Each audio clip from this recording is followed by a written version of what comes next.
नासरुल शेख बरतलानिफ्राय, भीर मोहम्मद धुबरीनिफ्राय, हारुनुर हासान बङाइगावनिफ्राय।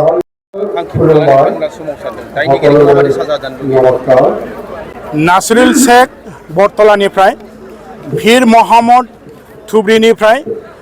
हारुनुर हासान बङाइगावनिफ्राय। बे साथाम जे दुष्टफोर गुन्डाफोर बिसोरो थांनाय 20 जुलाइआव जोंनि बे चिरां जिल्लानि सिङाव थानाय सासे उन्दै बैसोनि गथ' क्लास 10 आव फरायबाय थानाय बिनानावनि सायाव जि अयनाय अयथाचार भाबे जि माने रेप खालामबाय, बे रेप खालामनायनि एगेन्स्टआव दिनै बिनि सঠিक जे जोंनि बिसार बा बिनि जों न्याय मोननांगौनि थाखाय दिनै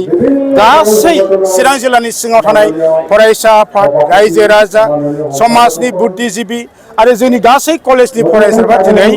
रागा जोंनानै खुद्रिसारनानै दिनै माने अल आसाम ट्राइबेल संघनि दैदेननायाव जों बयबो एकगत सापर्ट खालामनानै 3 घन्टिया धरनानि हाबाफारि लानाय जादों आरो बिनि गेजेरजों चिफ मिनिस्टार आरो आसामनि डिजिपिखौ जोङो खावलायदों, डिमान्ड खालामदों जे बे जघन्य काण्डनि दुखु गोनां जे लाजिनांथाव मोनसे जाथायनि बिसारखौ पक्स'नि गेजेरजों थाबैनो होनांगौ आरो बै काल्प्रिटफोरखौ फासि होनांगौ होननानै जों डिमान्ड खालामदों। आरो बिनि अनगायैबो भिक्टिम जोंनि नखर आरो बिनानावनि मुङाव बिथांमोना एककालीन साहाय्य प्रदान खालामनांगौ जों डिमान्ड खालामदों। बेजों लोगोसे जोंनि चिरां जिल्लानि सिङाव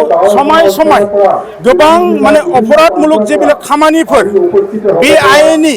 बा असामाजिक जि कार्यकलापफोर बेफोर जाबाय थायो। बिनि सायाव जोंनि आयेन प्रशासना, पुलिस प्रशासना आरो जिल्ला प्रशासना